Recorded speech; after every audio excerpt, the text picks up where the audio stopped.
Good morning to our viewers in the United States, and good afternoon to our viewers in Europe. I'm Steve Sokol, the president of the American Council on Germany. Thank you so much for joining us today. Has the moment for transatlantic cooperation on China arrived? That is the question at the heart of this joint event hosted by the American Council on Germany and the Asia Society. Before I introduce the panel, let me briefly set the stage. Last week, U.S. Secretary of State Mike Pompeo delivered a somewhat controversial speech about engagement with China in the past, present, and future. He called upon democratic and free societies to stand up to an increasingly authoritarian and internationally assertive China. Europe, of course, has been directly and indirectly affected by increasing rivalry between China and the United States. The Trump administration has long been critical of the stance of European allies vis-à-vis China. However, the United States and Europe have shared interests when it comes to developing a common approach to China, and this realization may now gain traction through a new initiative, the EU-US Dialogue on China, agreed to by Secretary Pompeo and the EU High Representative for Foreign Affairs, Josep Borrell. To talk about the opportunities and challenges for greater transatlantic cooperation regarding China, I'm joined by a distinguished panel. Join me in welcoming Dr. Melanie Hart. She is Senior Fellow and Director of China Policy at the Center for American Progress. In that role, she leads CAP's work on China and U.S. China relations. Her most recent work has focused on developing a comprehensive U.S. strategy toward China, analyzing the domestic political factors driving Chinese foreign policy in the era of Xi Jinping. Melanie, thanks for joining us today. Joining us from Berlin is Dr. Mikko Huotari. He's the executive director of MERICS, and his research focuses on China's foreign policy, China-Europe relations, and global economic governance and competition. In 2019, he was appointed as one of 15 German representatives to the German-Chinese Dialogue Forum. Mikko, herzlich willkommen. Thank you, Steve. And last, but by no means least, Dr. Orville Schell.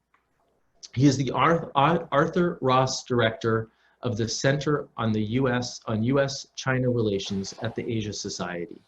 He's a former professor and dean at the University of California in Berkeley, at the Graduate School of Journalism. Orville Schell is the author of 15 books, 10 of them are on China, and he has contributed to numerous volumes and publications, including The New Yorker, The Atlantic, The New York Times, The Nation, and the list goes on. Orville, thank you for being with us today as well. Pleasure. Just last month, at the end of the month, together with the China Policy Program at the Elliott School of International Affairs and the Bertelsmann Stiftung, the Center on U.S. China Relations at the Asia Society published a new report titled Dealing with the Dragon, China as a Transatlantic Challenge. This report draws on the findings of a transatlantic symposium on U.S. and European relations with China that took place in February of this year, and all three of our speakers participated in that meeting and contributed to the report.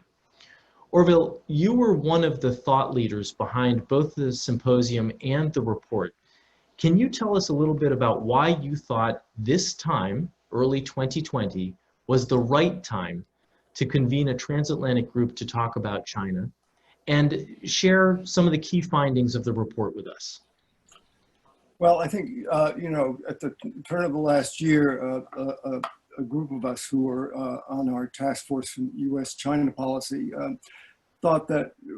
lamented really the state of the various U.S. alliances and the way the Trump administration was actually tearing them apart rather than weaving them together.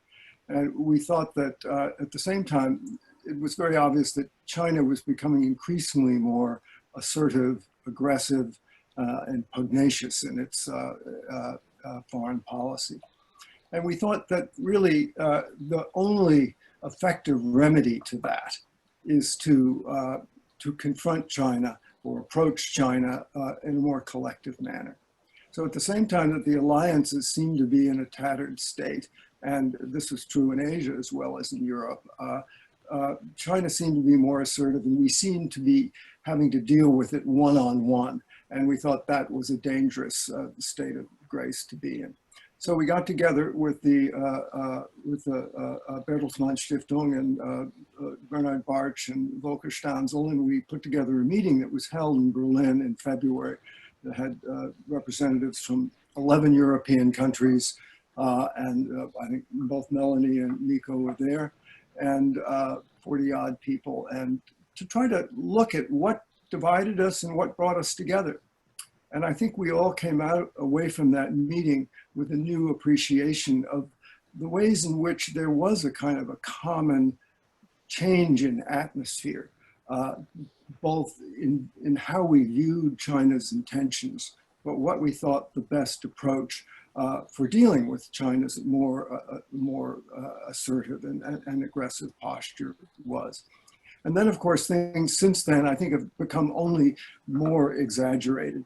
And I think the trend which animated us and made us want to convene in Berlin now has really been elaborated globally. And that is that if you look around the world, I think you see from India to Canada, Australia, even Japan, in Europe, certainly in countries like Sweden, the Czech Republic, and now in Britain. And in many ways, I think Huawei is the prow of the ship, a certain turning of attitude and atmosphere, which portends, I think, a sense that China needs to be approached in a different way. And at the same time, of course, that we had this recognition of China changing and becoming more assertive, and the alliances that the United States had sat at the center of becoming more frayed. We also had what I view as really the final gasp of engagement. So if engagement wasn't a strategy for the US that was effective any longer, what should take its place? You know, what's the post-engagement policy going to look like? And I think, again, all of us who were at our Berlin meeting felt that it really ought to involve closer association and collaboration with like-minded countries, if not allies, those that by and large had open economies and liberal democratic forms of governance. So that's sort of the sort of creation myth behind the report of Dealing with the Dragon. So, yeah, I mean, it's interesting to hear you talk a little bit about that. And you know, one of the starting points, it sounds like, for the meeting in Berlin was to look at, as you said, what divided Europe and the US vis-a-vis China, but also what brought the two sides of the Atlantic together vis-a-vis China. And then, of course, there's the backdrop of the pandemic and not being able to work together as closely. And so basically this report came about with COVID lurking behind the scene. Can you tell us a little bit more about where some of the divisions were between the Europeans and the Americans, but also where some of the commonality has been, and perhaps how that's evolved over the last few months as the report has come together? Yes, I mean, it's very interesting, isn't it, that just as the notion of decoupling sort of arose and people began to talk about that as an alternative to engagement, the pandemic came. And what did the pandemic do? The pandemic was sort of it was the catalytic agent which actually forced a decoupling of the most precipitous kind.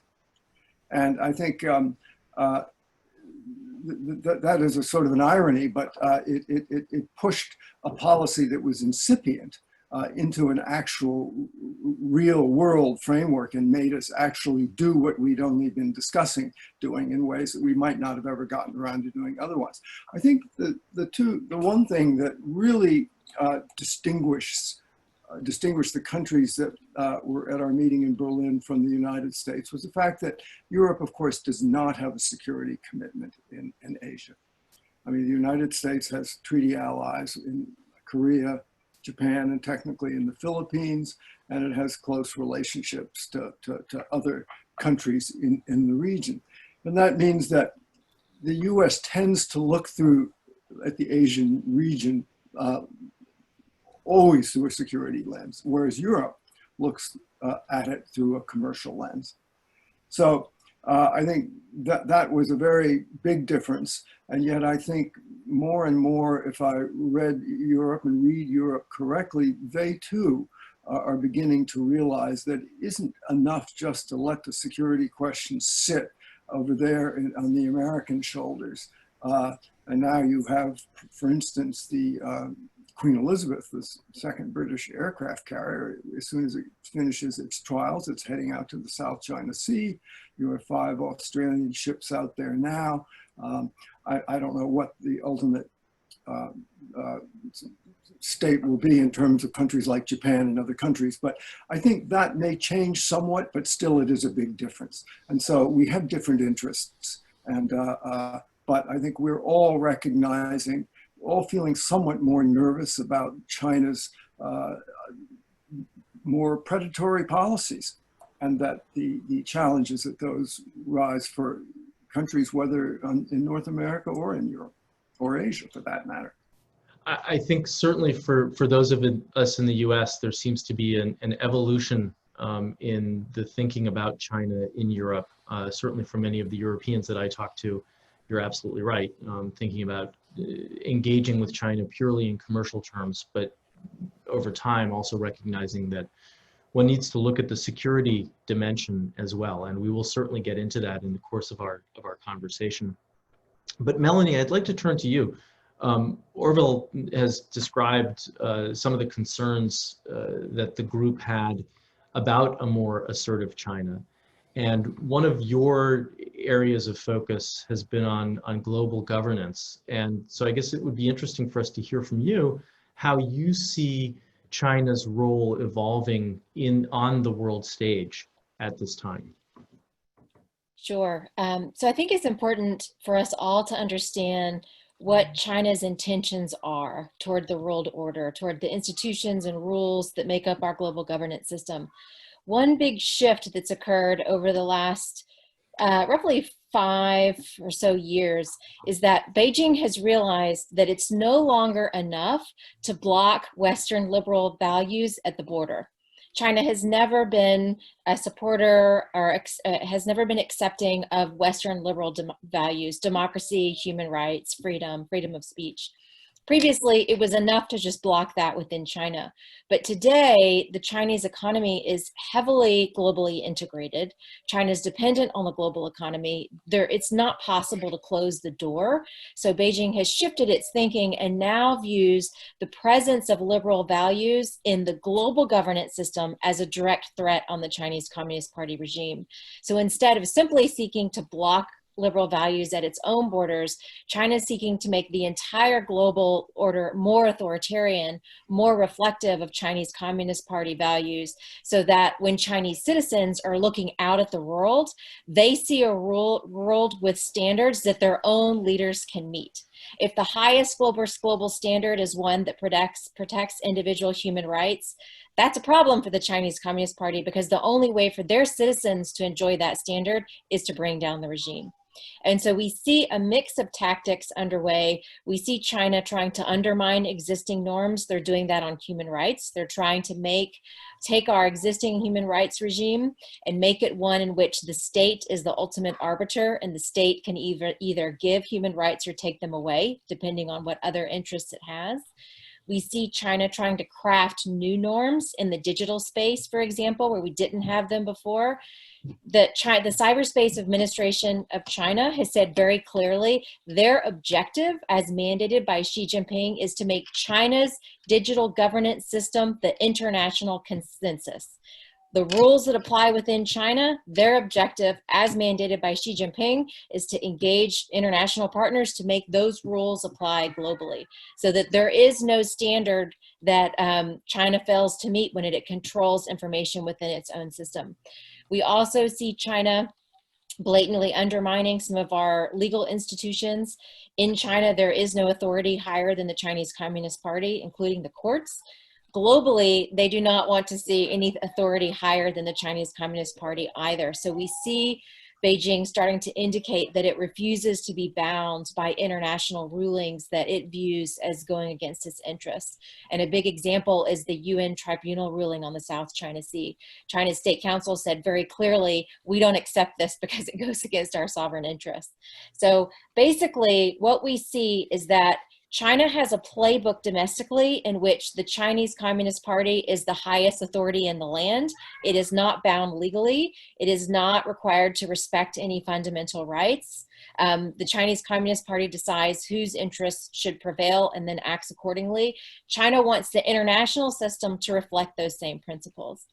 Unfortunately, the Trump administration, by pursuing an America alone approach to foreign policy and pulling the United States out of multilateral institutions, created a vacuum that Beijing saw as an opportunity to move more quickly than they had planned on bringing about some of those reforms.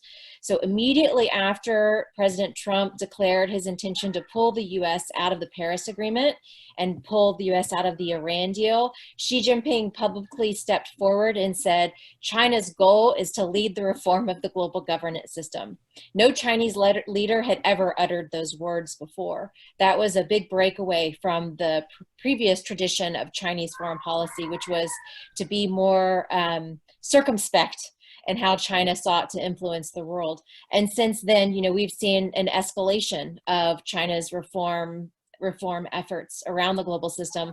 We've seen Chinese influence across the UN, China using the UN agencies to pursue its own objectives on issues ranging from Taiwan to Xinjiang to covering up its own missteps in the COVID crisis.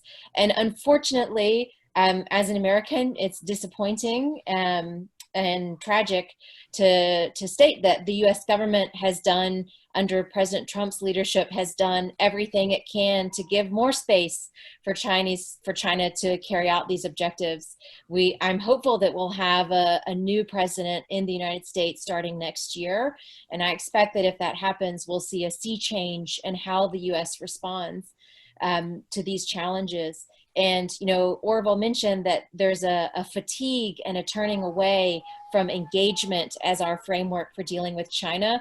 What we're really seeing in Washington is a new interest in engaging our allies to figure out jointly how we can have a common liberal democratic response to China.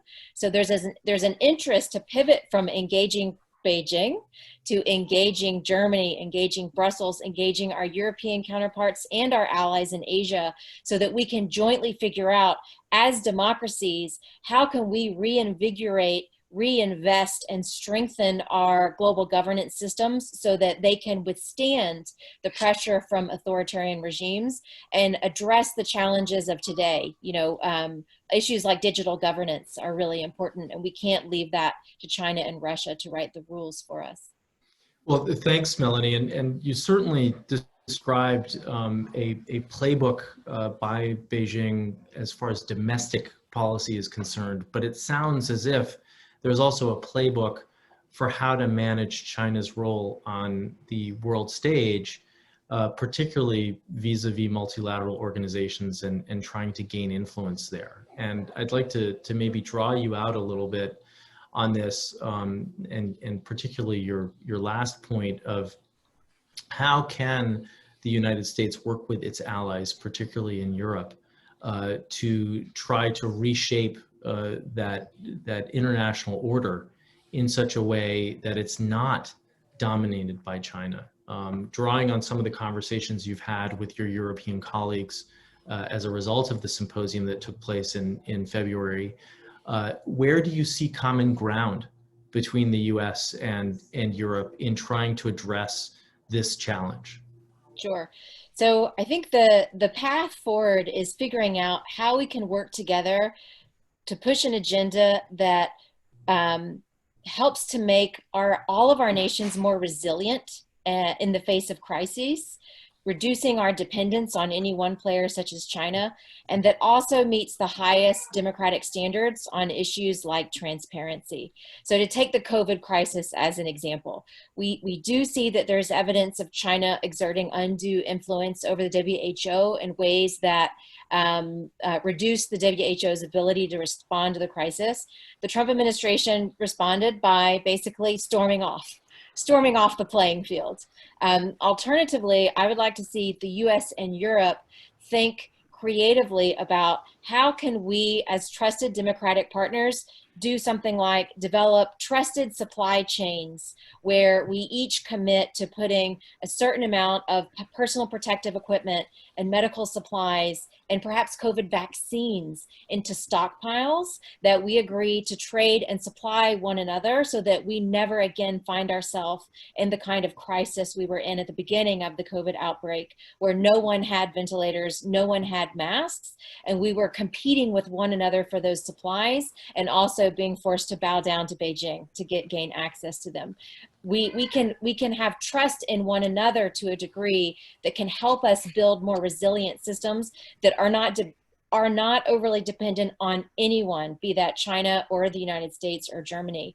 And we can also work together to, say, share research and be able to do so, trusting that trade secrets will be protected, and that if any country gets a vaccine before the other, that will be shared so that there can be manufacturing in multiple places. We can also collaborate on issues of transparency, doing investigations of not only how did the outbreak begin, but also what are the best practices that work for combating COVID without undermining our core democratic values and standards. I can tell you here in the United States, we are in dire need of best practices. It is very clear that the US government does not have the answer on this.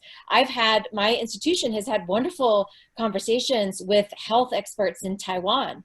Taiwan's doing a great job, and we can talk to our counterparts in Taiwan to find out what are the things that are working for you that we can apply here in the United States. It would be wonderful to have more exchange of best practices between democracies so that we can create blue books, playbooks to follow, and on issues such as, frankly, one issue that has an extreme impact on my personal life at the moment is how to reopen schools and how to do that safely. And if your schools are going to be virtual, as ours are in the fall, what on earth are parents supposed to do if they're also working full time? You know, these are all things that China is not dealing with the same issues because they did an authoritarian lockdown approach. Right. We can't necessarily borrow from those lessons, but I know Europe's doing a better job than we are, and there's a lot we could learn from each other there. And Melanie, that's a perfect segue to cross the Atlantic to Mikko in Berlin and bring you into the conversation.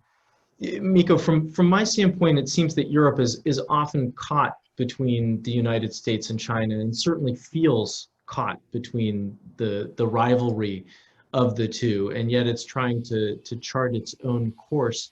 What is the view from Europe of what's going on in China and what's going on between China and the United States?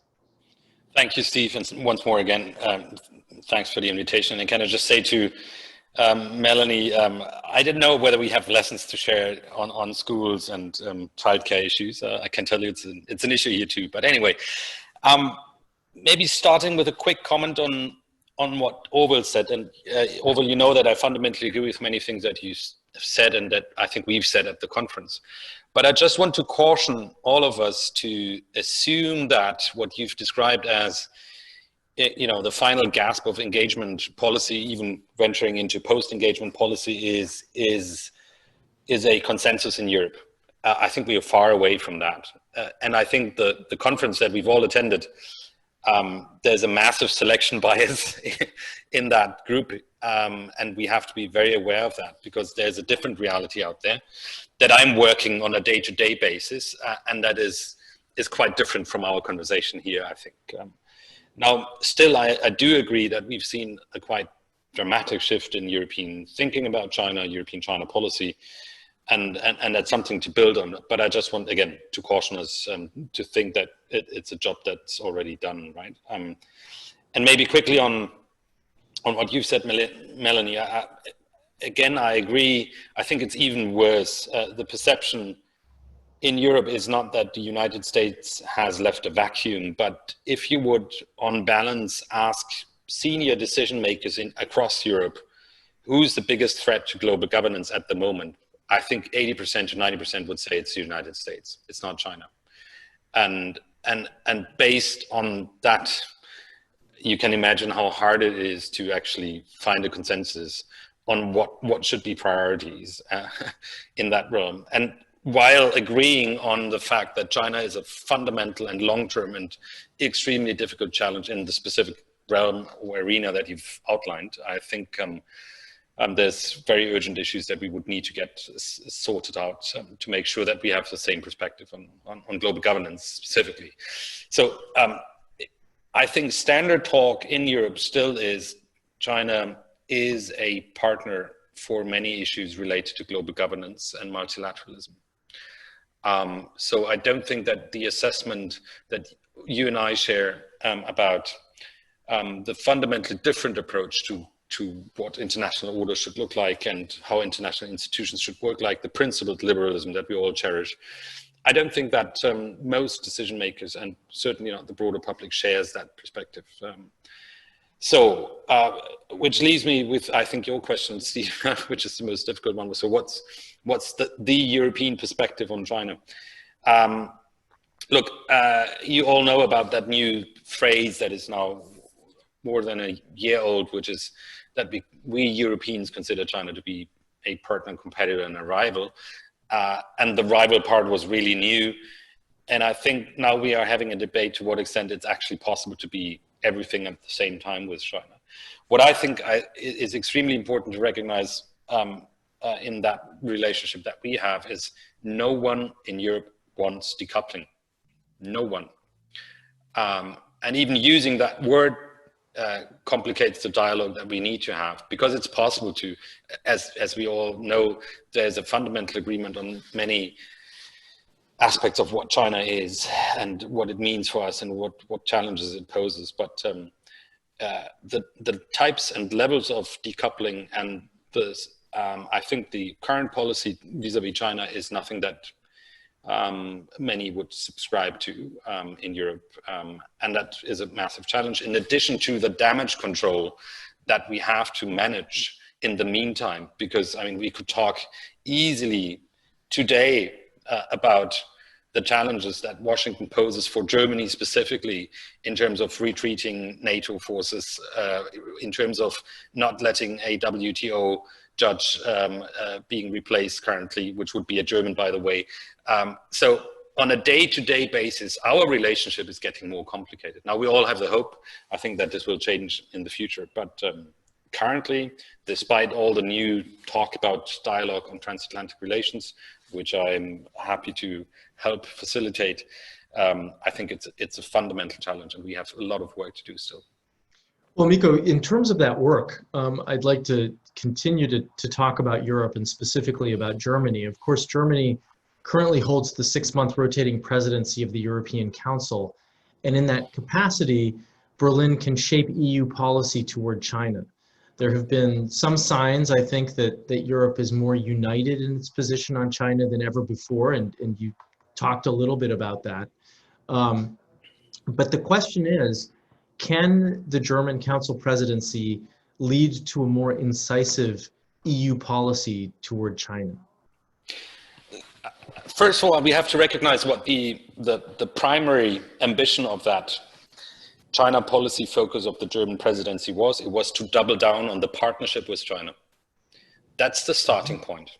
It was meant to achieve two goals: to complete an investment agreement with China, and to make sure that we get ambitious national reduction goals for CO2 emissions in light of our joint climate agenda. That were the two key priorities for the German presidency. None of these materialize, and that's why we have that rethinking, I think, being catalyzed a bit. But the starting point was to double down on the partnership component, because there was a sense in Berlin that we might have gone a bit too far with that, or all of that talk about rivalry and competition, etc. And that there's still part of our agenda where we need China and we want to work with China. Now, all of this is very much in flux.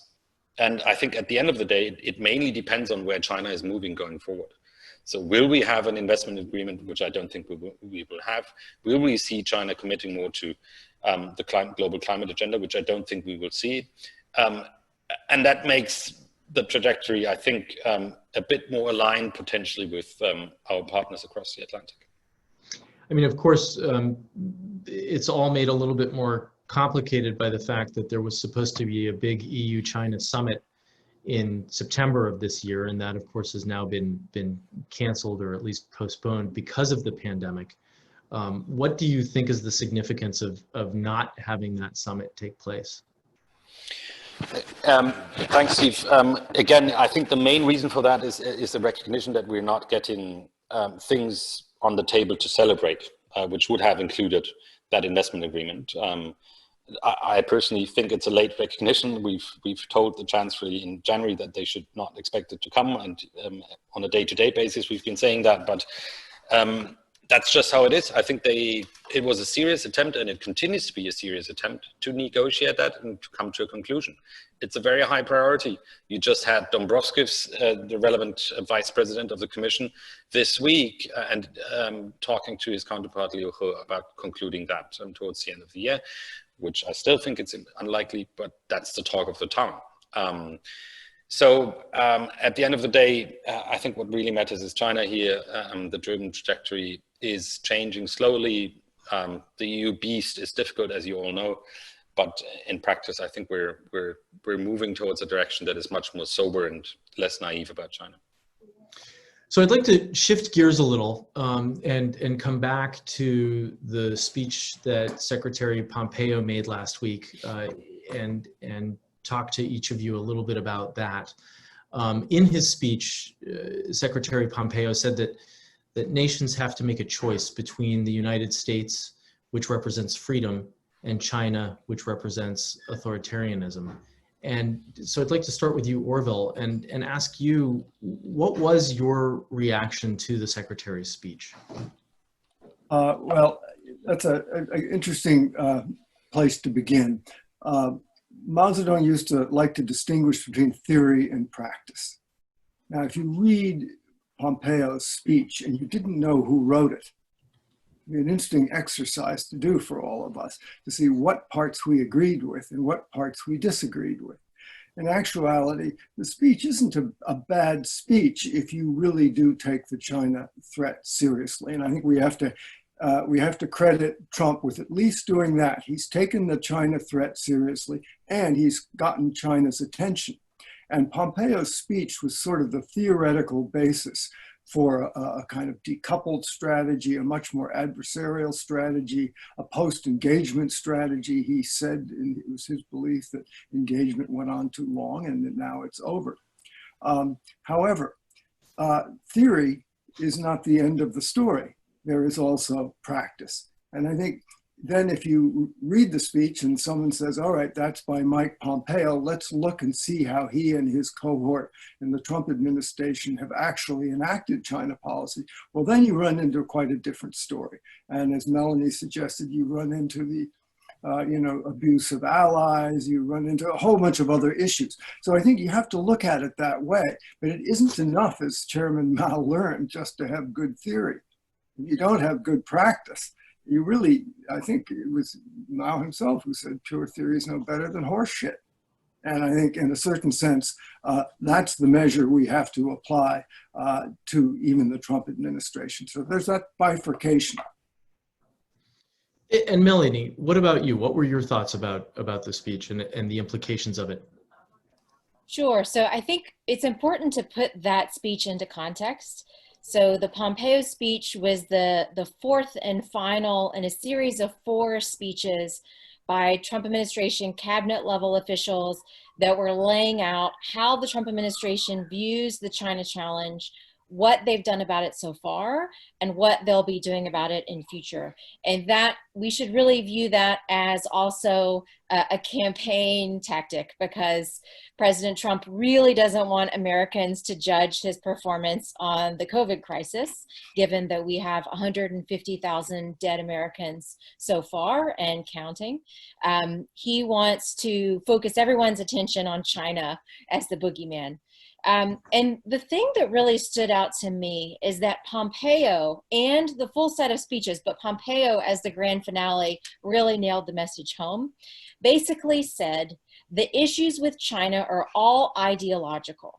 The Chinese Communist Party, because of its ideology, can only and will only act in ways that are against American interests, basically suggesting that as long as the Chinese Communist Party exists, we aren't safe, and the end game is going to be regime change. And anything short of regime change is not going to deliver for American safety and prosperity. So the interesting thing about that approach is it is carefully designed to give the Trump administration an out, a pass on, as Orville mentioned, whether its tactics actually work. That approach to China ignores the fact that we've been dealing with the Chinese Communist Party for decades. They've had the same ideology for decades. And on some issues, at some times, we've been able to deal with them and work collaboratively with them. The Obama administration did a pretty good job doing just that on climate change and Iran. On other issues, we have not been able to deal well with them. Their behavior has shifted over time, and their behavior shifts across issue areas.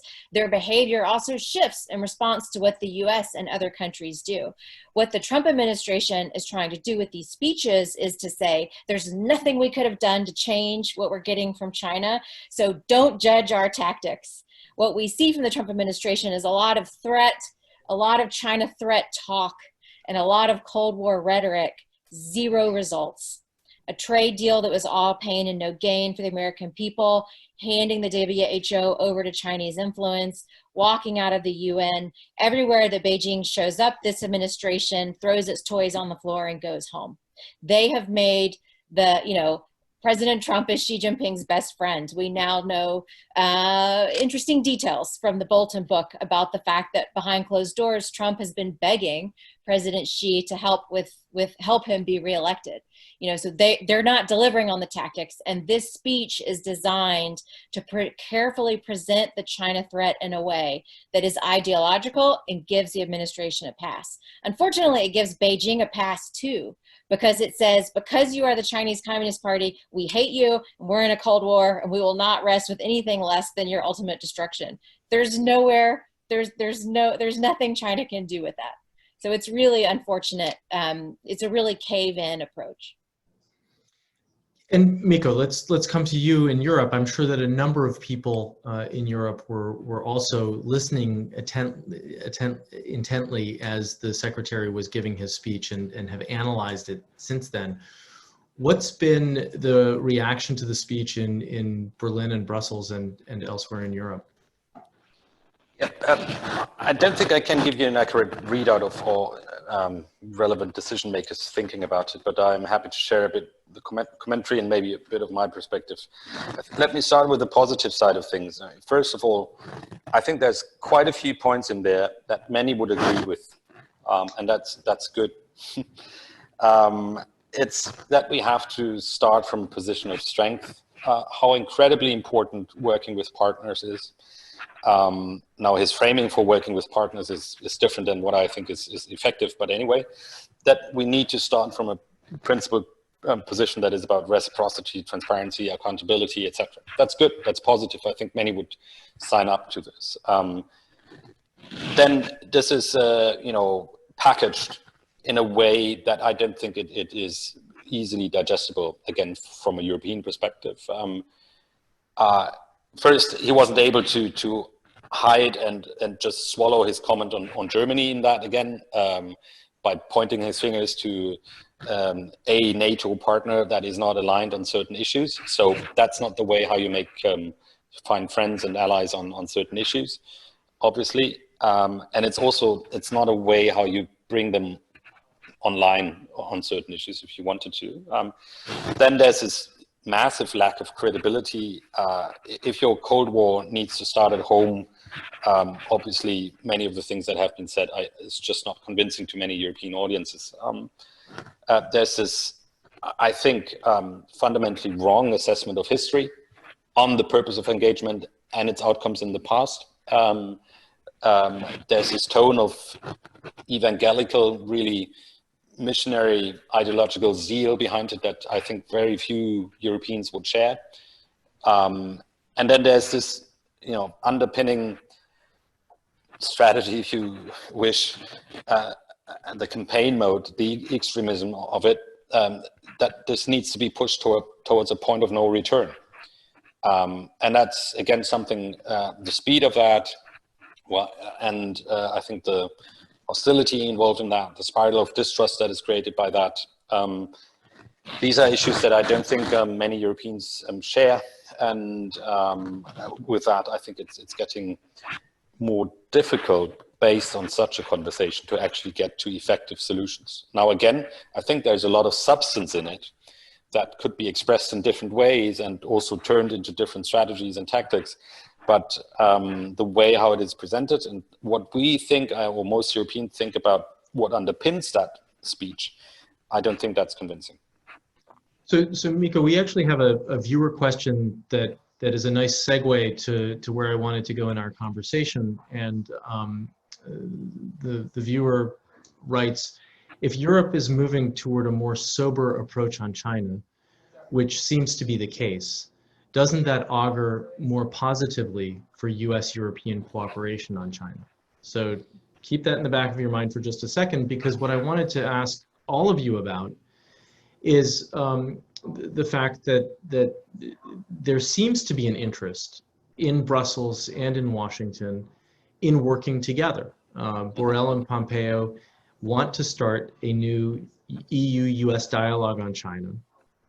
And so the question that I have that I'd like to hear from each of you about is whether this is the time, whether the time has finally arrived for transatlantic cooperation when it comes to China, but also what stands in the way of that. And so maybe Mikko, since the question is there from our viewer as well, maybe to hear from you first about that. Yeah. I think the time is right first to get back to the level of coordination, even on China policy, that we had 3-4 years ago. Look, we had the first trip to Washington by Chancellor Merkel. She had on her agenda, let's do China together, when she talked to Trump. And it didn't materialize, and not because of the lack of German enthusiasm about it. So it's not that the Europeans haven't tried to put that on the agenda. And I think, so let's try to get back to a normal level of coordination. Just last year, we had, again, for the first time since, I think, 3 years, a German-US dialogue on a relatively high level on China, just earlier this year.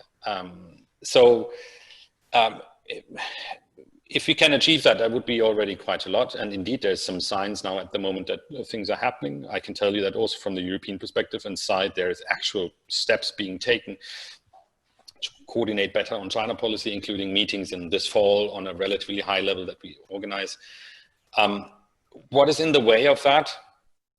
As I said, we have our ongoing battles that are so extremely important and strategic, including WTO, NATO, on digital issues, on Nord Stream 2, Russia policy, Germany being de facto in the same category, I think in Trump's mind and many others' minds, as China, as being to some extent seen as an enemy. So from that perspective, it's extreme. And the fundamental lack of trust between Merkel and Trump on a very, very deep personal level, and the level of insults that have been exchanged between them, it just makes it extremely difficult.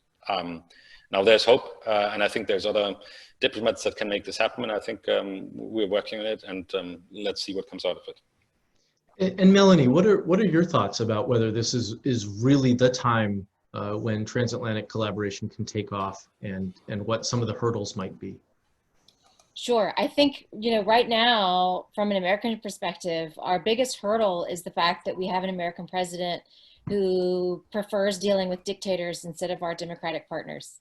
You know, behind closed doors with Xi Jinping, it's, you know, calling him a king and being very flattering. Behind closed doors with Merkel and other critical core democratic partners, it's a very different story. So that's something that we have to recognize on the US side. I think we have some opportunities potentially coming forward on the trade side. I think the core of our ability to have a coordinated approach on China really comes down to trade, because as Mikko mentioned, you know, the economic relationship with China is critical, and that's the same on the US side. We need to have a strategy that makes sense for both sides of the Atlantic, both from a security and global governance perspective, but also when it comes to economics. And there are two issues that I see as being particularly interesting, both of which Europe is leading on, but the US might be able to join in on.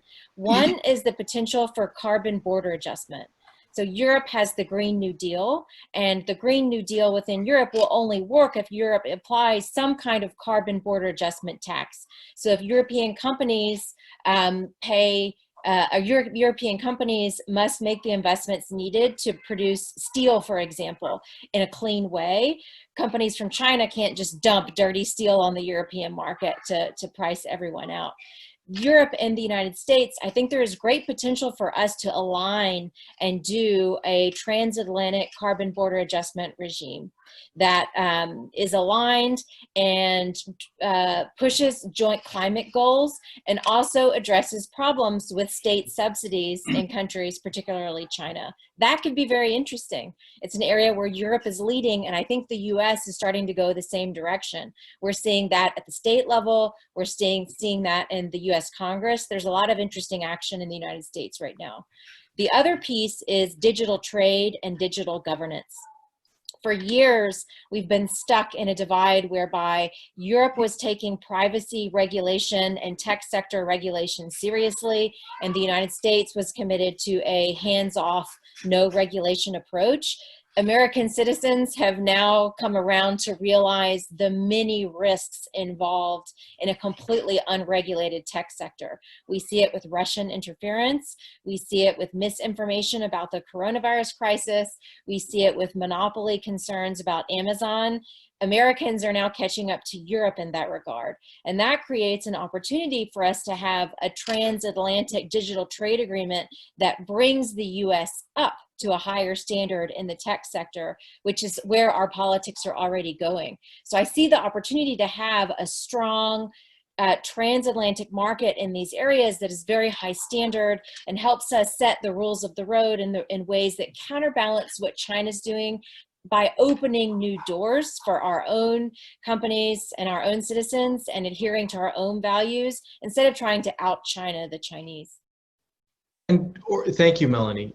Let me come to you, Orville, with a slightly different question that ties in here too. And it is, what do you think, from your perspective, EU-US dialogue on China should focus on, but also what should it steer clear of? Well, I think, you posed the question, is it time to forge a closer alliance? Yes, absolutely. And I think the general trends and changes in atmosphere greatly enhance the prospect of that happening. However, as Melanie and Mikko have both pointed out, we do have some leadership problems in America, and there's a lot of tensions, particularly with Germany, that's at the center of the European proposition. However, we haven't really analyzed this yet today. The Chinese have made it have been acting in a way which also, I think, enhances the possibilities of a closer alliance by acting out around the world in ways which have alarmed country after country after country. And I think Mikko's absolutely right that, Germany is still largely, and Europe is still largely looking at China through a commercial lens. There are not many people for decoupling, et cetera, et cetera. But I do think the notion that China poses a meaningful threat has risen. And what we've seen them do, I mean, just look at what's been going on in Sweden or Canada or India. I mean, these were the original vanilla non-aligned nations of the world. And China has managed to antagonize them. So it seems to me that this is ripe for the picking to forge closer alliances. What we're missing is the leadership component and a rededication to the traditional alliances that America has been living by for decades. And we may end up with a new president, and I have every hope and every belief that they will move in this direction. So I do think we need to look 3 months down the line and see how, and Europeans should ask this question too, if there is a new president, far from just being supine and passive and waiting for America to deliver leadership again, they should also consider what kinds of leadership might they lead. Because this is a new situation. A lot of the old sort of regimes, the old structures are melted away, and we're going to have to not only rebuild, we're going to have to build some new things. And that, of course, is the virtue of any crisis. It is, Mao Zedong said, "Bu po wu li," without destruction, there can be no construction. Orville, I agree with you in so many ways in terms of the leadership question.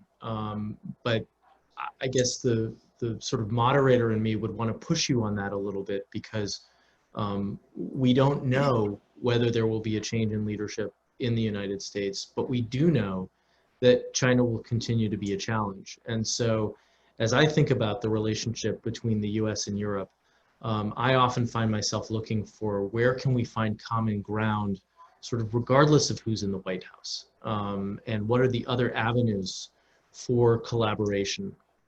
And I certainly think, and this conversation also underscores it, the US and Europe have much more in common when it comes to China than that divides them.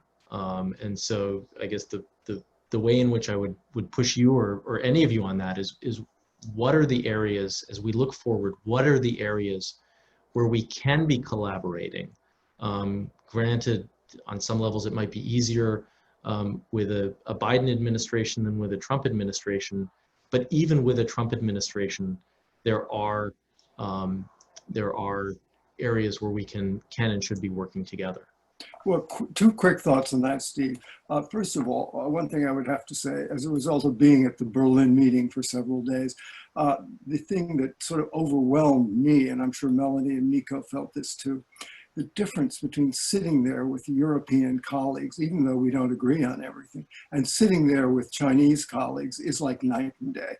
You feel like you're talking to people who fundamentally share goals, values, ways of treating people, and ways of thinking openly rather than within confined barriers or whatever the correct line is. So that's really an important change. Second, I would say, let's say Trump gets reelected. I think there is actually some prospect that his administration could be convinced to work more closely with allies. I mean, this isn't completely antithetical to their purposes. It's just their clumsiness and ineptness and his stumbling around in 10 directions at once. So I think it's not a hopeless proposition either way, whatever happens in the election. Early on in our conversation, yeah, Melanie, do you want to weigh in on that? To add to that, where we are seeing some good inroads is with the U.S. Congress. So a lot of if you look at the actions on China that have had real measurable positive impact, that's really coming out of the U.S. Congress.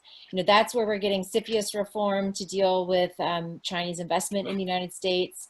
That's where we're getting new regulations on Chinese interference. And we now have an interparliamentary alliance on China, whereby the U.S. Congress is collaborating directly with parliaments in Europe and elsewhere. And so that might be, regardless of what happens with the U.S. election, perhaps one lesson we can take away is not only to depend on our elected leaders in the executive branch, but to build complementary, multi-layered networks that help align our governments on their approach to China and other issues that can withstand changes in presidential elections. And running through parliaments is one way to do that, and where we're already seeing some progress now. And there are certainly some members of the European Parliament who have also been involved with your group who have been promoting exactly that idea of more engagement between Congress and the European Parliament to talk about China. Very early on in our conversation today, Orville, you sort of said in the US, we tend to think about China from a security perspective, and many Europeans tend to think about China from a more commercial or economic perspective. And we have a viewer question that ties into that.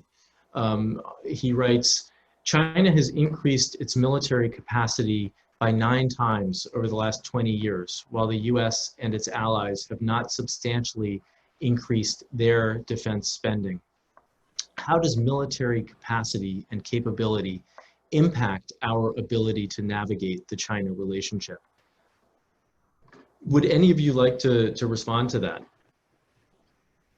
Well, I think, you know, it's a rather ominous situation. That China is reaching near parity in terms of numbers of ships with the US Navy. And of course, the US Navy is based in the US and China is based in Asia. So they're already there, whereas we have to project force. So I think that, you know, the 9-dash line, the claims on the South China Sea are very, very troublesome. And they involve every single country that borders on the South China Sea. And then, of course, we have them with a very hostile relationship with Taiwan and an increasingly fraught relationship in the East China Sea with Japan, which is no military joke. They have a substantial self-defense force. So this is a very ominous situation. And I think it makes it all the more important that whoever gets elected, that at the same time we arch our backs and resist China and push back against China, that we always find ways to keep the door open and actually have a roadmap with off-ramps. And here, I personally think that the Cold War with Russia is something we ought to go back and look at. Because even in the coldest days of the Cold War, we had very active negotiations going on with the Russians. We got the Helsinki Accords, we wiped out smallpox, we got SALT treaties, we got all kinds of things.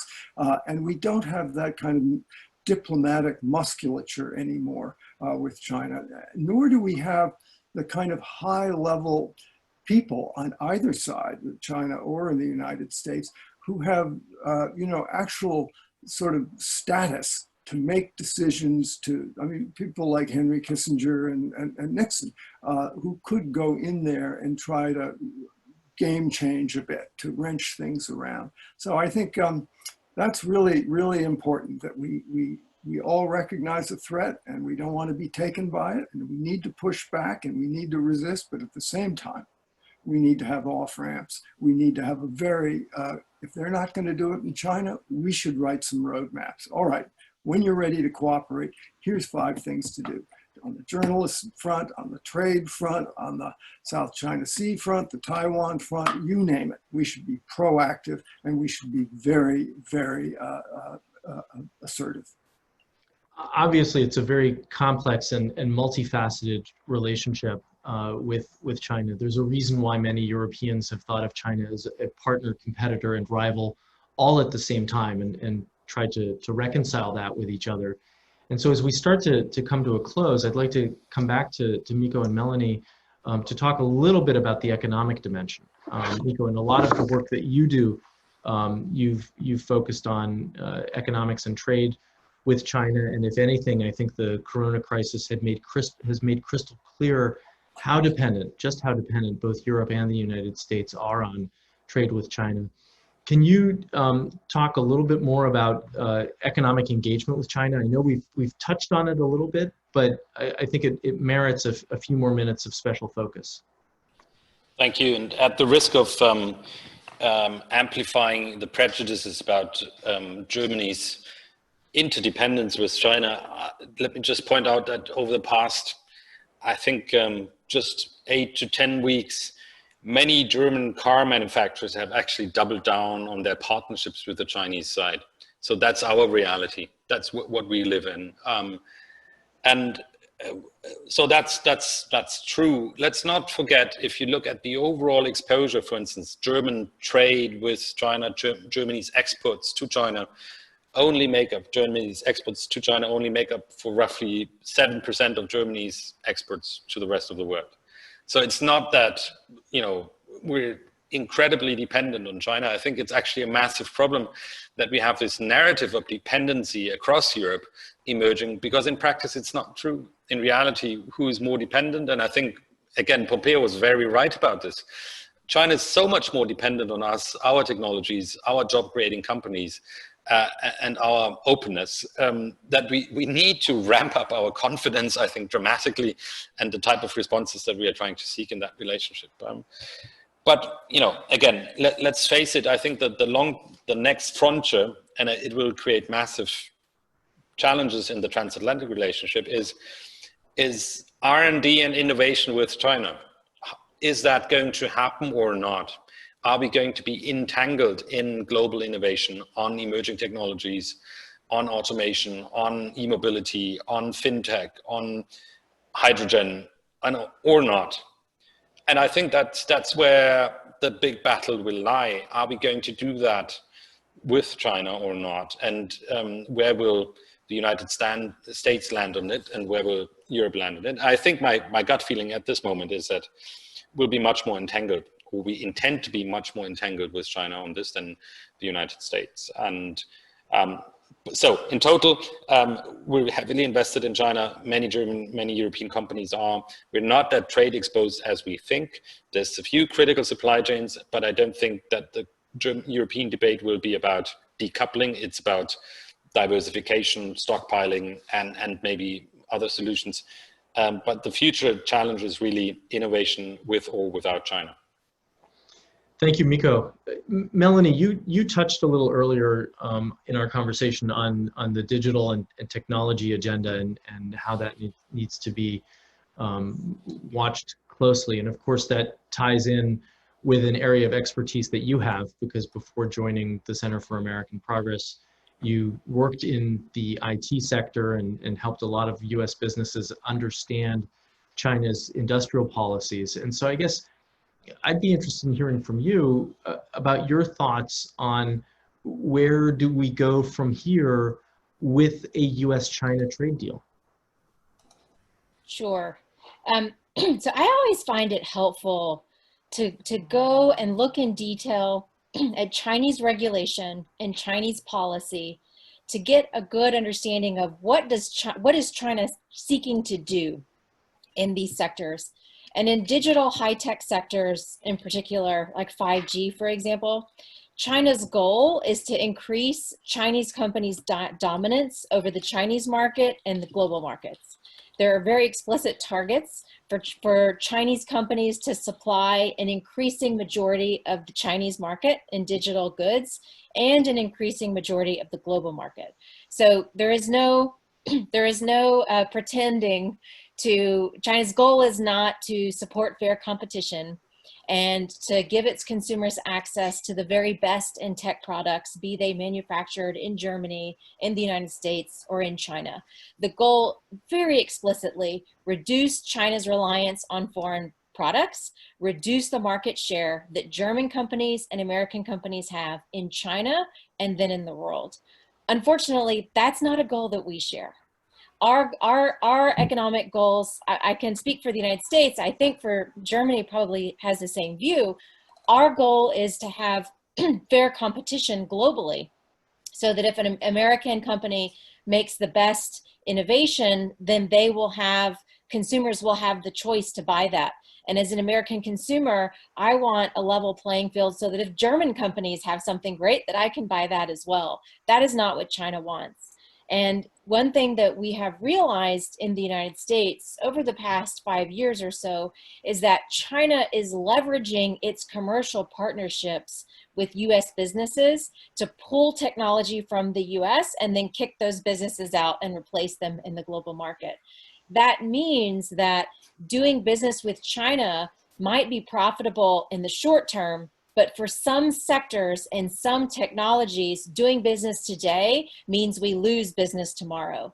and how to construct a relationship with China and a global trading relationship that takes that into account is something that the United States really has not figured out.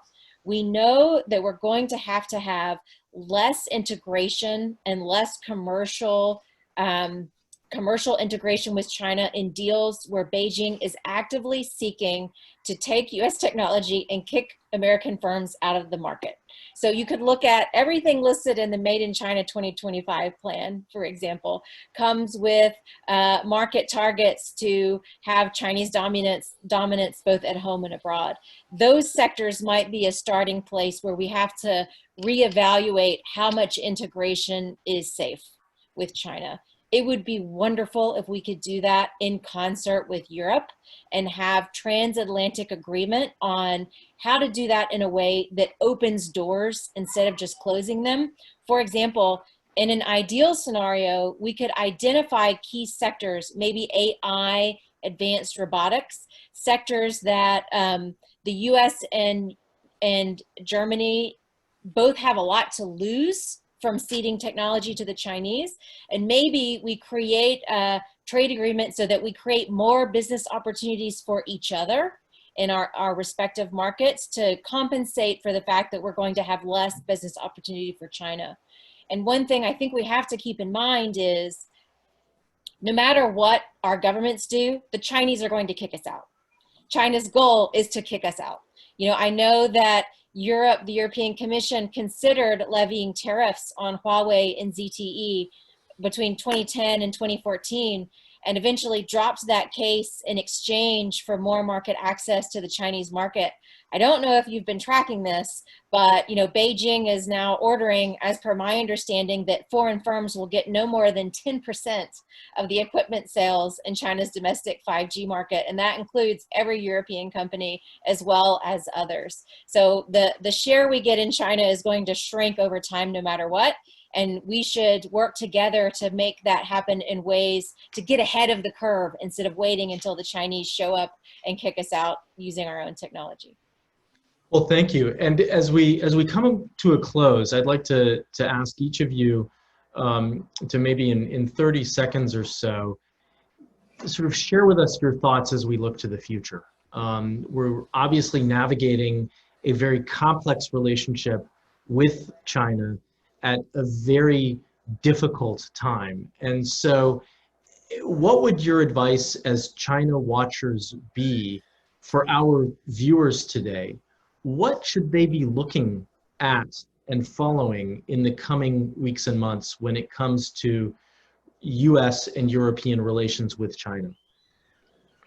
Orville, do you want to kick that off? Well, very briefly, I mean, we are at an inflection point. There's no doubt about it. I think to give Trump his due, whatever happens in the next few months in America, the Trump administration has got China's attention. And China is a bit off balance, which is never a bad place to have them. They don't really know how to read the situation.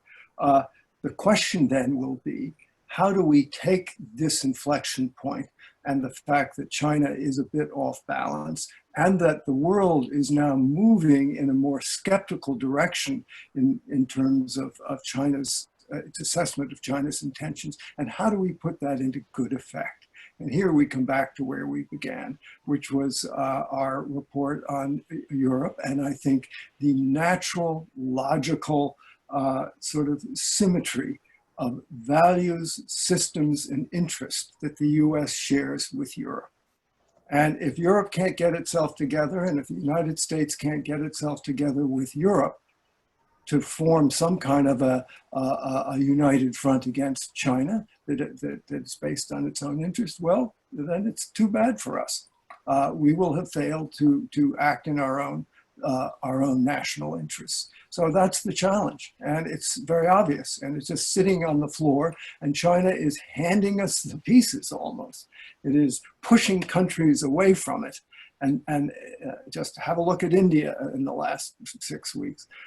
If we can't optimize that to good effect, then that's our fault, and then China will sweep the board. Thank you, Orville. Melanie, from your standpoint, what should we be watching moving forward? Sure. From an American perspective, and perhaps for Europe as well, I think that as citizens, we should be demanding that our leaders handle the China challenge in ways that put our own values first and demonstrate what we stand for and what we believe in. Because a lot of these, much of our competition with China is a competition of different ways of doing things, different values, different political systems, different economic models. And we want to meet that competition with the strongest articulation of why we think it is important to be a democracy and to have a liberal system that protects democracy, why we think fair competition and consumer choice are important and worth defending.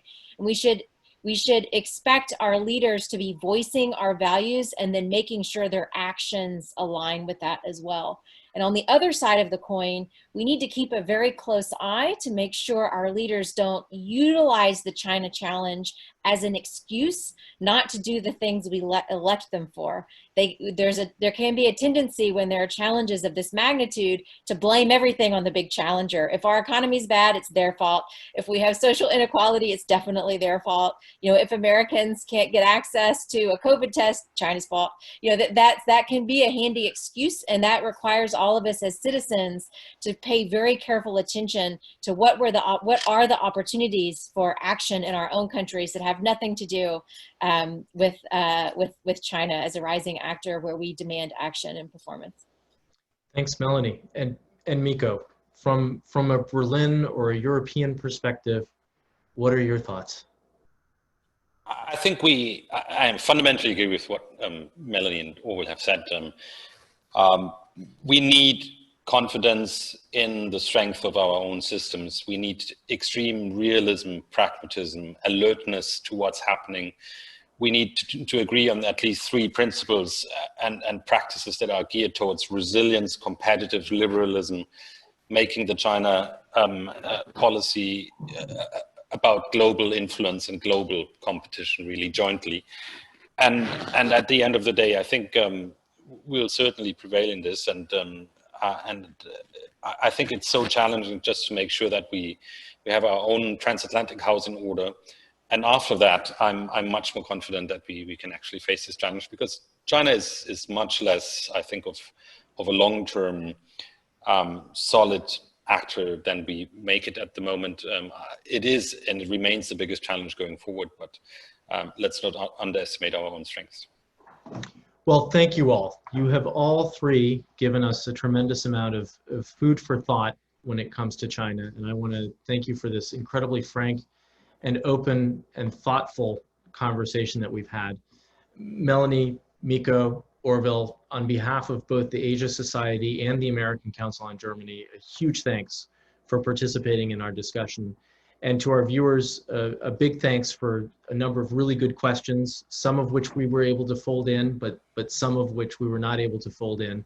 We look forward to continuing dialogue and engagement with all of you, and certainly to seeing you in person when it's safe to do that. But for now, stay well, and thanks again for participating in this discussion.